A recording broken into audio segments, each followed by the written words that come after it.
ಶ್ರೀ ಹರಿವಾಯುಗುರುಭ್ಯೋ ನಮಃ. ಓಂ ವಂದೇ ವಿಷ್ಣುಂ ನಮಾಮಿ ಶ್ರಿಯಮಥ ಚ ಭುವಂ ಬ್ರಹ್ಮವಾಯೂ ಚ ವಂದೇ ಗಾಯತ್ರೀಂ ಭಾರತೀಂ ತಾಮಪಿ ಗರುಡಮನಂತಂ ಭಜೆ ರುದ್ರದೇವಂ ದೇವೀಂ ವಂದೇ ಸುಪರ್ಣೀಮಹಿಪತಿದಯಿತಾಂ ವಾರುಣೀಮಪ್ಯುಮಾಂ ತಾಂ ಇಂದ್ರಾದೀನ್ ಕಾಮಮುಖ್ಯಾನಪಿ ಸಕಲಸುರಾನ್ ತದ್ಗುರೂನ್ ಮದ್ಗುರೂಂಶ್ಚ ಅಭ್ರಮಂ ಭಂಗರಹಿತಂ ಅಜಡಂ ವಿಮಲಂ ಸದಾ ಆನಂದತೀರ್ಥಮತುಲಂ ಭಜೆ ತಾಪತ್ರಯಾಪಹಂ ಸಾಧಿತಾ ಕಿಲ ಸತ್ತತ್ವಂ ಬಾಧಿತಾ ಕಿಲ ದುರ್ಮತಂ ಬೋಧಿತಾ ಕಿಲ ಸನ್ಮಾರ್ಗಂ ಮಾಧವಾಖ್ಯಯತಿಂ ಭಜೆ ಸಂಸ್ಥಾನರಕ್ಷಣೆ ಶೂರಾನ್ ಪ್ರಸನ್ನಾನ್ ರಾಘವಾರ್ಚನೆ ಪ್ರಣಮಾಮಿ ಗುರೂನ್ ನಿತ್ಯಂ ಪ್ರಸನ್ನಶೂರಮಾಧವಾನ್ ಪ್ರಸನ್ನಶೂರಮಾಧವಕರಾಬ್ಜೋತ್ಥಾನ್ ಯತೀಶ್ವರಾನ್ ವೀರರಾಮರತಾನ್ ವಂದೇ ವಿದ್ಯಾಸಾಗರಮಾಧವಾನ್ ಪೃಥ್ವೀಮಂಡಲಮಧ್ಯಸ್ಥಾಃ ಪೂರ್ಣಬೋಧಮತಾನುಗಾಃ ವೈಷ್ಣವಾಃ ವಿಷ್ಣುಹೃದಯಾಃ ತಾನ್ ನಮಸ್ಯೆ ಗುರುನ್ ಮಮ ಆಪಾದಮೌಳಿಪರ್ಯಂತಂ ಗುರುಣಾಮಾಕೃತಿಂ ಸ್ಮರೇತ್ ತೇನ ವಿಘ್ನಾಃ ಪ್ರಣಶ್ಯಂತಿ ಸಿದ್ಧ್ಯಂತಿ ಚ ಮನೋರಥಾಃ. ಶ್ರೀ ವಿದ್ಯಾವಲ್ಲಭ ಮಾಧವತೀರ್ಥ ಗುರುಭ್ಯೋ ನಮಃ. ಹರಿ ಓಂ. ಓಂ ವಿಶ್ವಂ ವಿಷ್ಣುರ್ವಷಟ್ಕಾರೋ ಭೂತಭವ್ಯಭವತ್ಪ್ರಭುಃ ಭೂತಭೃದ್ಭಾವೋ ಭೂತಾತ್ಮ ಭೂತಭಾವನಃ ಯುಗಾದಿಕೃತ್ಯುಗಾವರ್ತೋ ನೈಕಮಾಯೋ ಮಹಾಶನಃ ಅದೃಶ್ಯೋ ವ್ಯಕ್ತರೂಪಶ್ಚ ಸಹಸ್ರಜಿದನಂದಜಿತು. ಶ್ರೀ ಗುರುಭ್ಯೋ ನಮಃ. ಹರಿ ಓಂ. ನಮ್ಮ ವಿಷ್ಣು ಸಹಸ್ರನಾಮ ಪಾಠದಲ್ಲಿ ನಾವು ಮಹಾಶನಃ ಅಂತ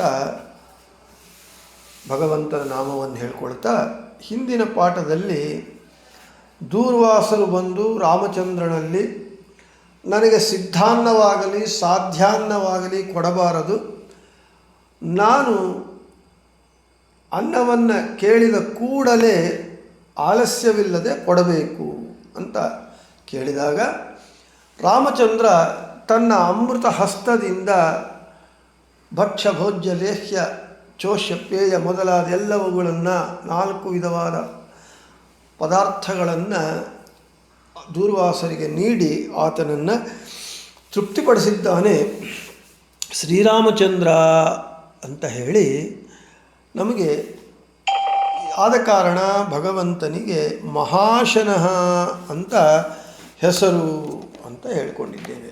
ಇನ್ನು ಇವತ್ತು ನೋಡೋಣ, ಮದುದ್ದೇಶೇನ ಯಾಗೋ ಭವತ್ವಿತಿ ಮಹೇ ಯಜ್ಞವಿಷಯೇ ಆಶಾ ಯಸ್ಯಾಸೌ ಮಹಾಶಃ ತಂ ನಯತೀತಿ ಮಹಾಶನಃ. ಯಜ್ಞ ಯಾರನ್ನು ಉದ್ದೇಶಿಸಿ ಯಜ್ಞವನ್ನು ಮಾಡಬೇಕು ಅಂತ ಹೇಳಿದರೆ ಭಗವಂತನನ್ನು ಉದ್ದೇಶಿಸಿನೇ ಯಜ್ಞವನ್ನು ಮಾಡಬೇಕು. ಮದುದ್ದೇಶೇನ ಅಂದರೆ ತನ್ನನ್ನು ಉದ್ದೇಶಿಸಿ ಯಾಗವು ಮಾಡಬೇಕೆಂದು ಅಂತಹ ಯಜ್ಞ ವಿಷಯೇ, ಅಂತಹ ಯಜ್ಞದ ವಿಷಯದಲ್ಲಿ ಆಸೆ ಆಶಾ ಯಸ್ಯಾಸೌ, ಯಾವನಿಗೆ ಆಸೆ ಇದೆಯೋ, ಯಜ್ಞದ ವಿಷಯದಲ್ಲಿ ಯಾವನಿಗೆ ಆಸೆ ಇದೆಯೋ ಅವನು ಮಹಾಶಃ ತಂ, ಅಂತಹ ಯಜ್ಞವನ್ನು ಪ್ರೇರಿಸುವವನು. ಆದ ಕಾರಣ ಮಹಾಶನಃ ಅಂತ ಹೆಸರು. ಹೌದು, ಭಗವಂತ ಯಜ್ಞ ಭೋಕ್ತ, ಯಜ್ಞ ಫಲಭೋಕ್ತ. ಹೌದು, ಯಜ್ಞ ಅವನನ್ನು ಉದ್ದೇಶಿಸಿನೇ ಮಾಡಬೇಕು.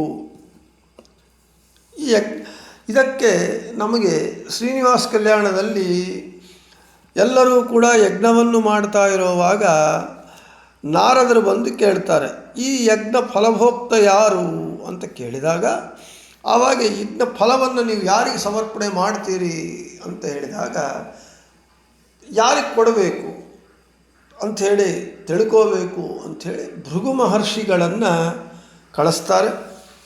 ಭೃಗು ಮಹರ್ಷಿಗಳನ್ನೇ ಯಾಕೆ ಕಳಿಸಿದರು ಅಂತೇಳಿದ್ರೆ, ಭೃಗು ಎಂಬ ಶಬ್ದಕ್ಕೆ ಶೀಘ್ರವಾದ ಗಮನವುಳ್ಳವರು ಅಂತ ಅರ್ಥ. ಸರಿ, ಎಲ್ಲರಿಗೂ ಗೊತ್ತಿರುವ ವಿಷಯ, ಭೃಗು ಮಹರ್ಷಿಗಳು ಕೈಲಾಸಕ್ಕೆ ಹೋಗ್ತಾರೆ. ಅಲ್ಲಿ ಪಾರ್ವತೀ ದೇವಿ ಜೊತೆಗೆ ಇದ್ದು ರುದ್ರದೇವರು ಭೃಗುಗಳನ್ನು ಗಮನಿಸೋದಿಲ್ಲ. ಅಲ್ಲಿ ಶಾಪವನ್ನು ಕೊಟ್ಟು ಬರ್ತಾರೆ, ನಿಮಗೆ ಪೂಜೆ ಇಲ್ಲ, ನಿನ್ನ ಲಿಂಗಕ್ಕೆ ಪೂಜೆ ಅಂಥೇಳಿ. ಸತ್ಯಲೋಕಕ್ಕೆ ಬರ್ತಾರೆ, ಅಲ್ಲಿ ಬ್ರಹ್ಮದೇವರು ಗಮನಿಸುವುದಿಲ್ಲ, ಬ್ರಹ್ಮದೇವರಿಗೂ ಶಾಪವನ್ನು ಕೊಡ್ತಾರೆ, ನಿನಗೆ ಭೂಲೋಕದಲ್ಲಿ ಪೂಜೆ ಇಲ್ಲದೇ ಇರಲಿ. ವೈಕುಂಠಕ್ಕೆ ಬರ್ತಾರೆ, ಅಲ್ಲಿ ಭಗವಂತ ಏಕಾಂತವಾಗಿ ಲಕ್ಷ್ಮಿಯ ಜೊತೆಗೆ ಇದ್ದಾಗ ಈತನಿಗೆ ಸಿಟ್ಟು ಬಂದು ತನ್ನ ಪಾದದಿಂದ ಭಗವಂತನ ವಕ್ಷಸ್ಥಲದ ಮೇಲೆ ತಾಡನ ಮಾಡ್ತಾನೆ. ವಕ್ಷಸ್ಥಲ ಭಗವಂತನದು ಲಕ್ಷ್ಮೀದೇವಿಯ ಆವಾಸ ಸ್ಥಾನ. ಸರಿ, ಆವಾಗ ಲಕ್ಷ್ಮೀದೇವಿ ಸಿಟ್ಟು ಮಾಡಿಕೊಂಡು ತಾನು ಕೊಲ್ಲಾಪುರಕ್ಕೆ ಹೋಗ್ತಾಳೆ, ಪ್ರೇಮ ಕಲಹ. ಆವಾಗ ಭಗವಂತ ಲಕ್ಷ್ಮೀದೇವಿ ಇಲ್ಲದೇ ಇರುವ ವೈಕುಂಠ ನನಗೆ ಬೇಡ ಅಂತೇಳಿ ಮಾಯಾವಿ ಪರಮಾನಂದಂ ತ್ಯಕ್ವಾ ವೈಕುಂಠಮುತ್ತಮಂ ಸ್ವಾಮಿ ಪುಷ್ಕರಣಿ ತೀರೆ ರಮಯ ಸಹಮೋದತೆ.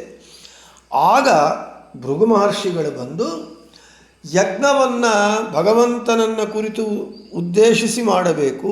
ಈ ಯಜ್ಞ ಫಲಭೋಕ್ತ ಸರ್ವೋತ್ತಮನಾದಂತಹ ಭಗವಂತನೇ ಅಂತ ನಿರ್ಣಯ ಮಾಡ್ತಾರೆ. ಆದ ಕಾರಣ ಯಾವ ಯಜ್ಞವನ್ನು ಭಗವಂತನನ್ನು ಉದ್ದೇಶಿಸಿ ಮಾಡ್ತಾರೋ ಅಂಥ ಯಜ್ಞದಲ್ಲಿ ಆಶೆ ಉಳ್ಳವನಾದ ಕಾರಣ ಮಹಾಶಃ, ಅಂಥ ಯಜ್ಞವನ್ನು ಪ್ರೇರಿಸುವವನು, ಯಜ್ಞ ಮಾಡುವಂತೆ ಪ್ರೇರಣೆ ಕೊಡುವವನು. ಆದ ಕಾರಣ ಭಗವಂತನಿಗೆ ಮಹಾಶನಃ ಅಂತ ಹೆಸರು. ಇನ್ನು ಮಹ್ಯತೆ ಸರ್ವೈ ಪೂಜ್ಯತೆ ಇತಿ ಮಹಃ ಆಶಯತಿ ಸಂಸಾರಿಣಃ ಸುಖ ದುಃಖೇ ಮುಕ್ತಾಂ ದುಃಖಾಮಿಶ್ರಿತ ಸುಖಂಚ ಭೋಜಯತೀತಿ ಅಶನಃ ಮಹಶ್ಚಾಸಾವಾಶನಶ್ಚ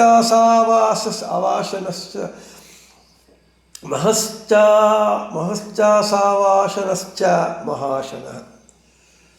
ಇಲ್ಲಿ ಮಹ್ಯತೆ ಅಂದರೆ ಸರ್ವೈ ಪೂಜ್ಯತೆ ಇತಿ ಮಹಃ ಅಂದರೆ ಎಲ್ಲರಿಂದಲೂ ಪೂಜಿತನಾಗುವವನು, ಅಂದರೆ ಎಲ್ಲರಿಂದಲೂ ಪೂಜ್ಯನಾಗುವವನು. ಆದ ಕಾರಣ ಅವನು ಮಹಃ ಅಂತ ಹೆಸರು. ಇನ್ನು ಆಶಯತಿ ಸಂಸಾರಿಣಃ ಸುಖ ದುಃಖೇ ಮುಕ್ತಾಂ ದುಃಖಾಮಿಶ್ರಿತ ಸುಖಂ ಚ ಭೋಜಯತೀತಿ ಅಶನಃ. ಸಂಸಾರಿಗಳಿಗೆ ಸುಖ ದುಃಖಗಳನ್ನು ಕೊಡ್ತಾನೆ. ಮುಕ್ತರಿಗೆ ಮುಕ್ತಾನ್ ದುಃಖಾಮಿಶ್ರಿತ, ದುಃಖ ಅಮಿಶ್ರಿತ, ದುಃಖ ಇಲ್ಲದೇ ಇರುವ ಸುಖವನ್ನು ಅವರಿಗೆ ಉಳಿಸುತ್ತಾನೆ ಭಗವಂತ. ಆದ ಕಾರಣ ಪೂಜ್ಯನಾದವನು ಮತ್ತು ಸಂಸಾರಿಗಳಿಗೆ ಸುಖ ದುಃಖವನ್ನು ಉಣಿಸುವವನು, ಮುಕ್ತರಿಗೆ ಸುಖವನ್ನು ಮಾತ್ರ ಉಣಿಸುವವನು. ಆದ ಕಾರಣ ಅವನು ಮಹಾಶನಃ ಅಂತ ಭಗವಂತನಿಗೆ ಹೆಸರು ಅಂತ ಹೇಳ್ತಾ, ಇನ್ನು ಮಹತ್ಯಃ ಆಶಾಃ ದಿಶಃ ಯೇಷಾಂ ತೇ ಮಹಾಶಾಃ ದಿಗಭಿಮಾನಿನ ಇಂದ್ರಾದ್ಯಾಃ ತಾನ್ ನಯತಿ ಪ್ರೇರಯತೀತಿ ಮಹಾಶನಃ. ಮಹತ್ಯಃ ಆಶಾಃ ದಿಶಃ ಅಂದರೆ ಉತ್ತಮವಾದ, ಆಶಾಃ ಅಂದರೆ ದಿಕ್ಕುಗಳು, ಉತ್ತಮವಾದ ದಿಕ್ಕುಗಳಿಗೆ ಯೇಷಾಂ ತೇ ಮಹಾಶಾಃ, ಆ ಉತ್ತಮವಾದ ದಿಕ್ಕುಗಳಿಗೆ ಅಭಿಮಾನಿ ದೇವತೆಗಳು ಇಂದ್ರಾದ್ಯಾಃ, ಇಂದ್ರಾದಿ ದೇವತೆಗಳು. ಅಂತಹ ಮಹಾಶಾಃ ಅಭಿಮಾನಿ ದೇವತೆಗಳಾದ ಅವರನ್ನು ನಯತಿ ಪ್ರೇರಯತಿ ಅಂದರೆ ಪ್ರೇರಿಸುತ್ತಾನೆ, ಅವರಿಗೆ ಪ್ರೇರಕನಾಗಿರ್ತಾನೆ. ಆದ ಕಾರಣ ಭಗವಂತನಿಗೆ ಮಹಾಶನಃ ಅಂತ ಹೆಸರು. ಉತ್ತಮ ದಿಕ್ಕುಗಳಿಗೆ ಅಭಿಮಾನಿಗಳಾದಂತಹ ಇಂದ್ರಾದಿ ದೇವತೆಗಳನ್ನು ಪ್ರೇರಿಸುತ್ತಾನಾದ ಕಾರಣ ಭಗವಂತನಿಗೆ ಮಹಾಶನಃ ಅಂತ ಹೆಸರು. ಇನ್ನು ಮಹಚ್ಚ ತತ್ ಶಂಚ ಮಹಾಶಂ ತತ್ ಮುಕ್ತಾನ್ ನಯತಿ ಪ್ರಾಪಯತಿ ಇತಿ ಮಹಾಶನಃ.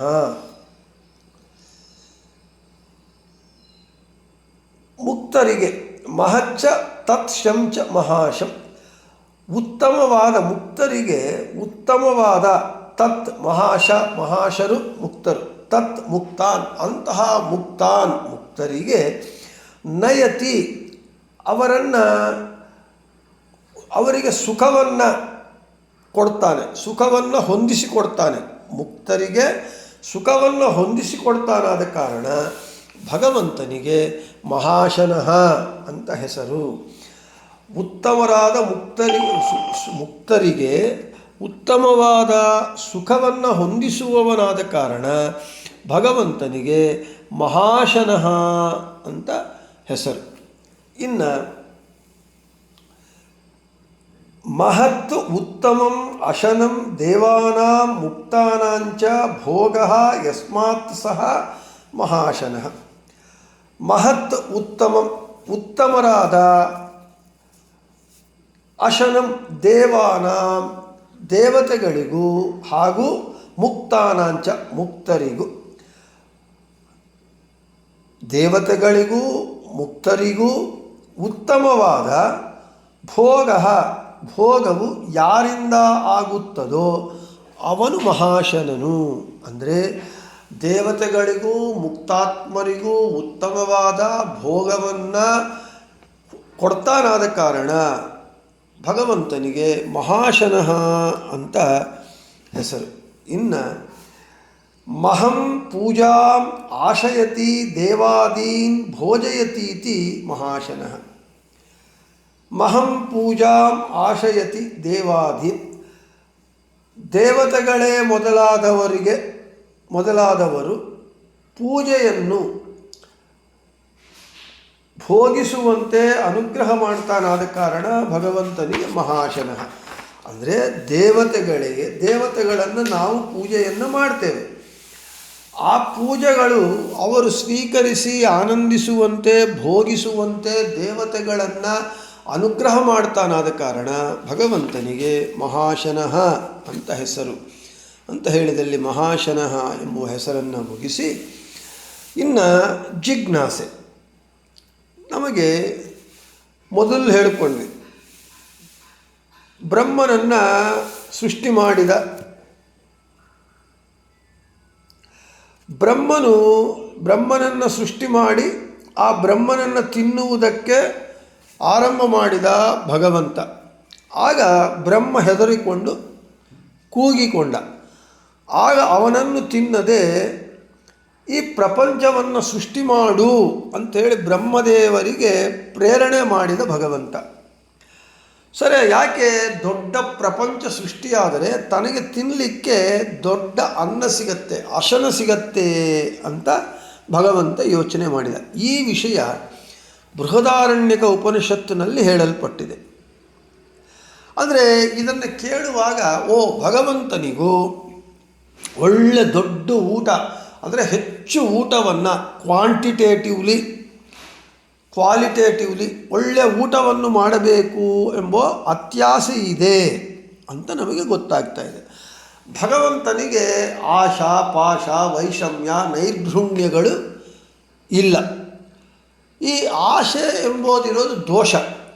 ಇವನಿಗೆ ತಾನು ದೊಡ್ಡದಾದ ಊಟವನ್ನು ಮಾಡಬೇಕು ಎಂಬುವಂತಹ ಆಸೆ ಇದ್ದರೆ ಅದು ಅವನಿಗೆ ದೋಷವಾಗತ್ತೆ. ಆದರೆ ಭಗವಂತ ನಿರ್ದೋಷ, ನಾರಾಯಣಂ ಗುಣಿ ಸರ್ವೈರುದೀರ್ಣಂ ದೋಷವರ್ಜಿತಂ ಅಂತ ಹೇಳ್ತಲ್ಲ ಶಾಸ್ತ್ರ. ಹಾಗಿರುವಾಗ ಆಸೆ ಎಂಬ ದೋಷ ಭಗವಂತನಿಗೆ ಇದ್ದಾಗ ಭಗವಂತನು ನಿರ್ದೋಷ ಅಂತ ಹೇಳುವುದು ಹೇಗೆ ಅಂತ ಒಂದು ಪ್ರಶ್ನೆ. ಇನ್ನು ಅದಕ್ಕೆ ಉತ್ತರ ಏನು? ಭಗವಂತ ಲೋಕಾನುಕರಣೆಯನ್ನು ಮಾಡ್ತಾ ಇದ್ದಾನೆ. ಅಂದರೆ ಹುಟ್ಟಿದ ಜೀವರೆಲ್ಲರೂ ಕೂಡ ತಿನ್ನಲೇಬೇಕು. ಅನ್ನಗತ ಪ್ರಾಣ. ನಮಗೆ ಅನ್ನಗತ ಪ್ರಾಣ ಅಂದರೆ ಹುಟ್ಟಿದವನು ತಿನ್ನಲೇಬೇಕು. ಆ ಲೋಕ ಶಿಕ್ಷಣೆಗಾಗಿ ಲೋಕಾನುಕರಣೆಯನ್ನು ಭಗವಂತ ಮಾಡ್ತಾ ಇದ್ದಾನೆ. ಅಷ್ಟೇ ಹೊರತು ನಿಜವಾಗಲೂ ಭಗವಂತನಿಗೆ ದೊಡ್ಡದಾದ ಅನ್ನವನ್ನು ತಿನ್ನಬೇಕು ಎಂಬ ಆಸೆಯೇ ಇಲ್ಲ. ಈ ಉಪನಿಷತ್ತು ಬೃಹದಾರಣ್ಯಕ ಉಪನಿಷತ್ತು ಏನು ಹೇಳ್ತಾ ಇದೆ, ಭಗವಂತ ಮಾಡಿದ ಲೋಕಾನುಕರಣೆಯನ್ನು ಹೇಳ್ತಾ ಇದೆ ಅಂತ ಸಮಾಧಾನ. ಮತ್ತು ಇನ್ನೊಂದು ಪ್ರಶ್ನೆ, ಅದಕ್ಕೆ ಇನ್ನೊಂದು ಉಪಪ್ರಶ್ನೆ, ಭಗವಂತ ಲೋಕಾನುಕರಣೆಯನ್ನು ಯಾಕೆ ಮಾಡಬೇಕು? ತನ್ನಿಷ್ಟಕ್ಕೆ ತಾನೇ ಇರಬಹುದಲ್ಲ, ಲೋಕನ್ನು ಯಾಕೆ ಅನುಕರಣೆ ಮಾಡಬೇಕು? ನಾವು ಇನ್ನೊಬ್ಬರನ್ನು ಅನುಕರಣೆ ಮಾಡಿದರೆ, ಅನುಸರಿಸಿದರೆ ಅಲ್ಲಿ ಏನಾಯಿತು? ನಮ್ಮ ದೊಡ್ಡಸ್ತಿಕೆ ಏನಿದೆ? ನಮ್ಮ ಒರಿಜಿನಾಲಿಟಿ ಇರಬೇಕು, ನಮ್ಮ ನೈಜತೆ ಇರಬೇಕು, ಸಹಜತ್ವ ಇರಬೇಕು. ಭಗವಂತ ಲೋಕಾನುಕರಣೆ ಮಾಡ್ತಾ ಇದ್ದಾನೆ ಅಂತ ಬೃಹದಾರಣ್ಯಕ ಉಪನಿಷತ್ತು ಹೇಳತ್ತೆ ಅಂತ ನಾವು ಅಂದ್ಕೊಂಡ್ರೆ ಅದು ಮತ್ತೂ ಭಗವಂತನಿಗೆ ದೋಷ ಬಂತಲ್ಲ. ಇನ್ನೊಬ್ಬರನ್ನ ಅನುಸರಿಸುತ್ತಾ ಇದ್ದಾನೆ, ಅನುಕರಣೆ ಮಾಡ್ತಾ ಇದ್ದಾನೆ ಅಂದರೆ ಯಾರನ್ನು ಅನುಕರಣೆ ಮಾಡ್ತಾನೋ ಅವರು ದೊಡ್ಡವರಾದರೂ ಅನುಕರಣೆ ಮಾಡುವವನು ಸಣ್ಣವನಾದ ಅಂತ ಮತ್ತೂ ಪ್ರಶ್ನೆ ಬಂದರೆ, ಯಾಕೆ ಭಗವಂತ ಲೋಕಾನುಕರಣೆ ಮಾಡ್ತಾ ಇದ್ದಾನೆ ಅಂತ ಹೇಳಿದ್ರೆ ಲೋಕ ಶಿಕ್ಷಣಾರ್ಥಕ್ಕಾಗಿ ಭಗವಂತ ಮಾಡ್ತಾ ಇದ್ದಾನೆ ಹೊರತು ತನಗೆ ದೊಡ್ಡದಾದ ಊಟ ಬೇಕೆಂಬುವ ಆಸೆ ಇಲ್ಲ. ಯಾಕೆ ಲೋಕ ಶಿಕ್ಷಣ ಯಾಕೆ ಕೊಡಬೇಕು ಅಂಥೇಳಿದರೆ, ಇದೇ ಭಗವಂತ ಭಗವದ್ಗೀತೆಯಲ್ಲಿ ಹೇಳ್ತಾನೆ, ದ್ಯಾಚರತಿ ಶ್ರೇಷ್ಠ ತತ್ತದೇವೇ ಇತರೋ ಜನಾ ಅಂತೇಳಿ.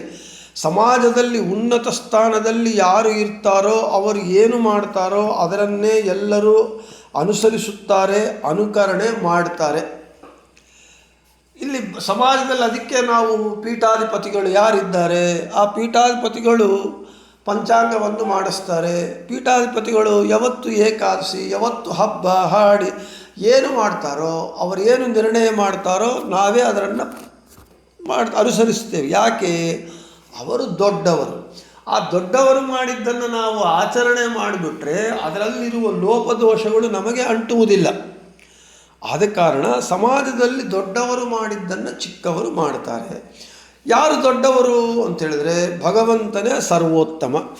ಅವನಕ್ಕಿಂತ ದೊಡ್ಡವನು ಇನ್ಯಾರೂ ಇಲ್ಲ. ಅವನೇ ಬಿಗ್ ಬಾಸ್, ಅವನೇ ಅನನ್ಯಾಧಿಪತಿ. ಇನ್ನೊಬ್ಬರು ಅವನ ಮೇಲೆ ಅಧಿಪತಿಯಾಗಿ ಇಲ್ಲದೇ ಇರುವವನು. ಆದ ಕಾರಣ ಭಗವಂತ ತಾನು ಸಮಾಜದಲ್ಲಿ ದೊಡ್ಡವನಾದ ಕಾರಣ ತಾನು ಅನುಸರಣೆ ಮಾಡಿ ಎಲ್ಲರೂ ಹೀಗೆ ಮಾಡಬೇಕು ಅಂಥೇಳಿ ಲೋಕ ಶಿಕ್ಷಣಾರ್ಥಕ್ಕಾಗಿ ಮಾಡ್ತಾ ಇದ್ದಾನೆ. ಇದಕ್ಕೆ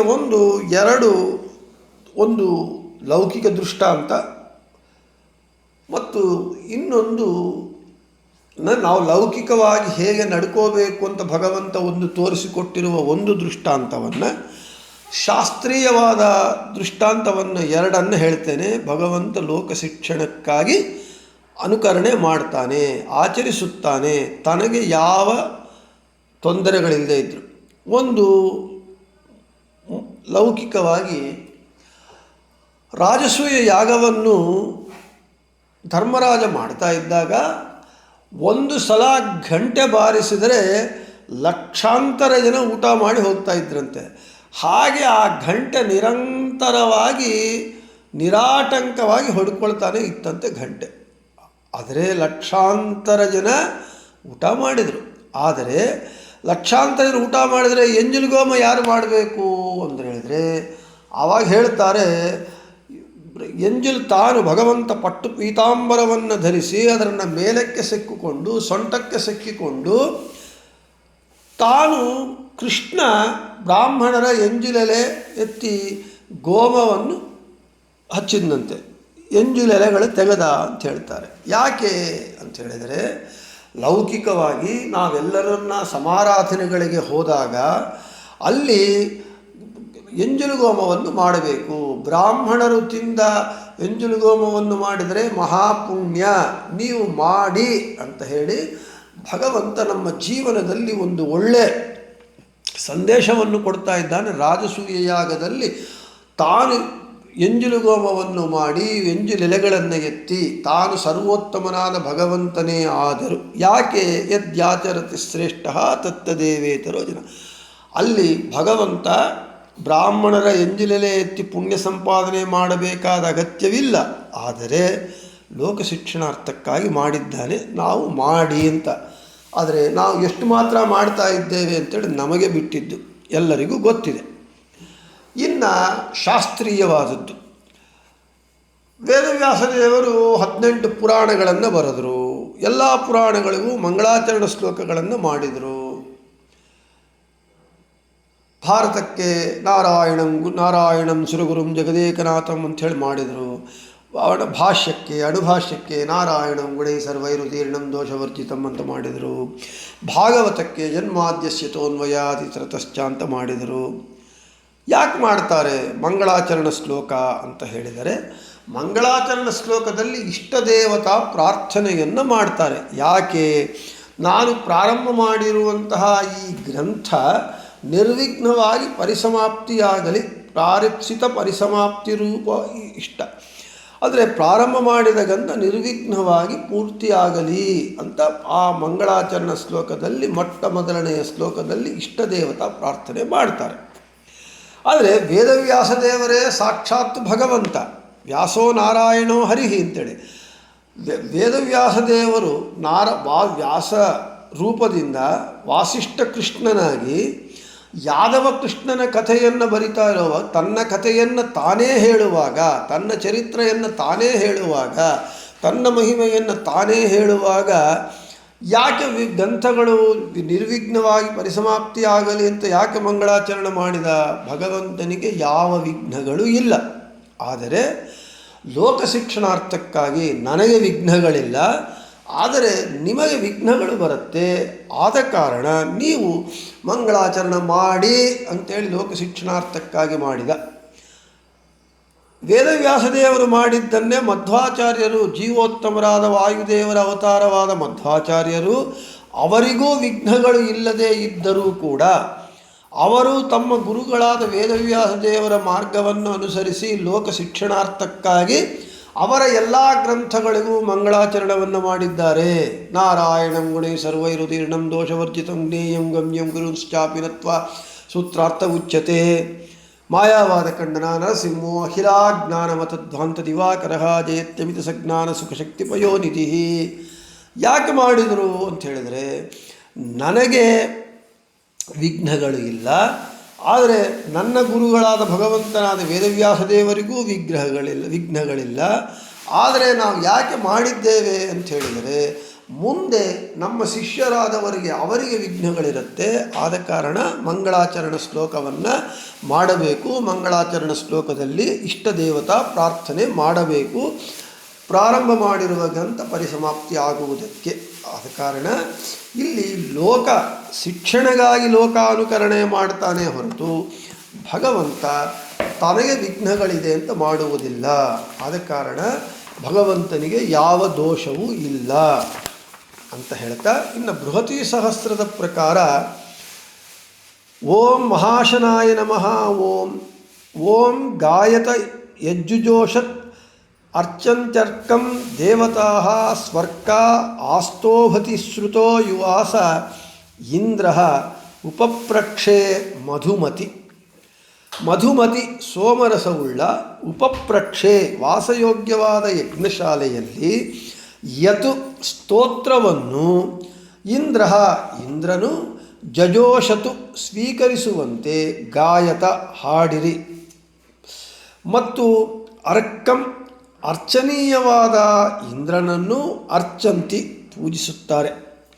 ಆಶ್ರುತಃ ಭಕ್ತರಿಂದ ಚೆನ್ನಾಗಿ ಸ್ತುತ್ಯನಾದ ಭಗವಂತನು ಯುವಾಸಃ ಮಿಶ್ರಬುದ್ಧಿಗಳಾದ ಶತ್ರುಗಳನ್ನು ಕಪಟಿಗಳನ್ನು ಅಸ್ತೋಭವತಿ ಸಂಹರಿಸುತ್ತಾನೆ. ಅಂದರೆ ನಾವು ಪಾರಾಯಣ ಮಾಡ್ತಾ ಇರ್ತೇವೆ, ವಾಯುಸ್ತುತಿ ಪಾರಾಯಣ, ಮನ್ಯಸೂಕ್ತ ಪಾರಾಯಣ, ಪುರುಷ ಸೂಕ್ತ ಪಾರಾಯಣ, ಅನೇಕ ಸ್ತೋತ್ರಗಳು ಮಂತ್ರಗಳು ಪಾರಾಯಣ ಮಾಡ್ತೇವೆ. ಆದರೆ ನಮ್ಮ ಪಾರಾಯಣ ಯಾಂತ್ರಿಕವಾಗಬಾರದು, ಮಾಂತ್ರಿಕವಾಗಬೇಕು.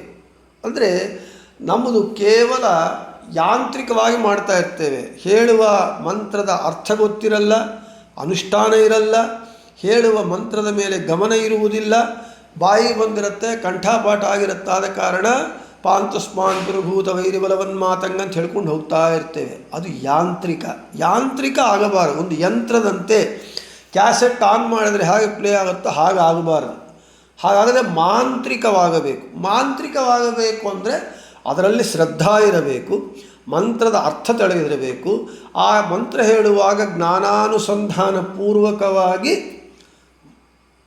ಮಂತ್ರವನ್ನು ಪಾರಾಯಣ ಮಾಡಬೇಕು, ಆವಾಗ ಮಾಂತ್ರಿಕವಾಗುತ್ತೆ. ಸೋಮರಸ ಸಿದ್ಧ ಮಾಡಿಟ್ಟ ಯಜ್ಞಶಾಲೆಯಲ್ಲಿ ಇಂದ್ರನೇ, ಹೇ ಭಗವಂತನೇ, ನೀನು ಬೇಗನೆ ಬಂದು ಅದನ್ನು ಕುಡಿ ನೀನು. ಅದೇ ರೀತಿಯಲ್ಲಿ ಆ ದೇವತೆಗಳು ಭಗವಂತ ಮಂತ್ರಾಧೀನಂತು ದೈವತಂ ತನ್ಮಂತ್ರಂ ಬ್ರಾಹ್ಮಣಾಧೀನಂ ಬ್ರಾಹ್ಮಣೋ ಮಮ ದೇವತ, ಮಂತ್ರಗಳನ್ನು ನಾವು ಶ್ರದ್ಧಾಭಕ್ತಿಯಿಂದ ಪಾರಾಯಣ ಮಾಡಿದಾಗ ಭಗವಂತ ಬಂದೇ ಬರ್ತಾನೆ. ಆ ರೀತಿಯಲ್ಲಿ ಪಾರಾಯಣ ಮಾಡಬೇಕು. ಆ ಮಂತ್ರಗಳು, ಮಂತ್ರಾಭಿಮಾನಿ ದೇವತೆಗಳು ಕೂಡ ಭಗವಂತನನ್ನೇ ಪೂಜೆ ಮಾಡ್ತಾರೆ ಎಂಬ ಎಚ್ಚರ ಇರಬೇಕು ನಮಗೆ. ಹಾಗೆ ಅಂತಹ ಪಾರಾಯಣ ಅಂದರೆ ಮಂತ್ರಸಿದ್ಧಿ ಹೊಂದಿರುವಂತಹ ಜ್ಞಾನಾನುಸಂಧಾನ ಪೂರ್ವಕವಾಗಿ ಪಾರಾಯಣ ಮಾಡುವಂತಹ ಮಂತ್ರಪಟುಗಳಿಗೆ ನಮ್ಮ ಯಜ್ಞಕ್ಕೆ ನಾವೇ ಕರೆದಿರುವ ಅತಿಥಿಗಳನ್ನ ಇರ್ತೇವೆ. ಇಂದ್ರಾಯ ಸ್ವಹ, ಇಂದ್ರಾಯ ದನ್ನಮಃ, ಸೋಮಾಯ ಪೌಮಾನಾಯ ಸ್ವಹ, ಸೋಮಾಯ ಪೌಮಾನಾಯ ಇದಂ ನಮಃ ಅಂತ ಹೇಳ್ತೇವೆ. ಆ ಅತಿಥಿಗಳು ಬರ್ತಾರೆ. ಆಗ ನಾವು ಎರಡನ್ನೂ ಸರಿಯಾಗಿ ಮಂತ್ರ ಓದುವಾಗ ಸ್ವಲ್ಪ ಸ್ವರವರ್ಣಗಳು ಹೆಚ್ಚಾದರೆ ಇಂದ್ರನನ್ನು ಕೊಲ್ಲುವಂತಹ ಮಗ ಬೇಕು ಅಂತ ಯಜ್ಞ ಮಾಡ್ತಾ ಸ್ವಲ್ಪ ಸ್ವರ ವ್ಯತ್ಯಾಸ ಆಗಿ ಇಂದ್ರನ ಕೈಯಲ್ಲಿ ಸಾಯುವಂತಹ ಮಗ ಆಗ್ತಾನೆ. ಹಾಗೆ ಎರಡೂ ಸರಿಯಾಗಿ ನೋಡಿಕೊಂಡು ಈ ರೀತಿಯಾಗಿ ನಾವು ಮಂತ್ರವನ್ನು ಪಠಿಸಿದಾಗ ಆಗ ಭಗವಂತ ಏನು ಮಾಡ್ತಾನೆ, ನಮ್ಮ ಮಂತ್ರಕ್ಕೆ ತಕ್ಕಂತೆ ನಮ್ಮನ್ನು ರಕ್ಷಣೆ ಮಾಡ್ತಾನೆ, ನಮ್ಮ ಶತ್ರುಗಳನ್ನ ಕೊಲ್ಲುತ್ತಾನೆ ಎಂದು ಮಂತ್ರ ಹೇಳಿರೋ ತಿಳಿದಿರಬೇಕು ಅಂತ ಹೇಳ್ತಾ ಇದ್ದಾರೆ. ಆಸ್ತೋಭತಿ ಶ್ರುತೋ ಯುವಾಸ ಇಂದ್ರ, ಚೆನ್ನಾಗಿ ಭಕ್ತರಿಗೆ ರಕ್ಷಕನಾದ ಇಂದ್ರನು ಯುವಾಸ ಮಹತ್ತಾದ ದೊಡ್ಡಾದ ಶತ್ರುಗಳನ್ನು ಆಸ್ತೋಭತಿ ನಾಶಗೊಳಿಸುತ್ತಾನೆ. ಆದ ಕಾರಣ ಶತ್ರುಗಳನ್ನು ತಿಂತಾನಾದ ಕಾರಣ, ಅಂದರೆ ಶತ್ರುಗಳನ್ನ ತಿಂತಾನೆ ಅಂದರೆ ಸಂಹಾರ ಮಾಡ್ತಾನಾದ ಕಾರಣ ಆ ಹರಿಗೆ ಮಹಾಶನಃ ಅಂತ ಹೆಸರು. ಮಹತಃ ಶತ್ರುನಪಿ ಅಶ್ನಾತಿ ವಿನಾಶಯತೀತಿ ಮಹಾಶನಃ. ದೊಡ್ಡ ಶತ್ರುಗಳನ್ನು ತಿಂತಾನೆ ಅಂದರೆ ನಾಶ ಮಾಡ್ತಾನಾದ ಕಾರಣ ಭಗವಂತನಿಗೆ ಮಹಾಶನಃ ಅಂತಹ ಹೆಸರು ಬಂದಿದೆ ಅಂತ ಬೃಹತಿ ಸಹಸ್ರದ ಪ್ರಕಾರ ಹೇಳಿ ಇನ್ನು ಇವತ್ತು ಅದನ್ನು ಮುಗಿಸಿ ನಾಳೆ ಅದೃಶ್ಯ ಎಂಬುವಂತಹ ಭಗವಂತನ ನಾಮವನ್ನು ಹೇಳೋಣ ಅಂತ ಹೇಳ್ತಾ ಶ್ರೀಕೃಷ್ಣಾರ್ಪಣಮಸ್ತು ಮಧ್ವೇಶಾರ್ಪಣಮಸ್ತು.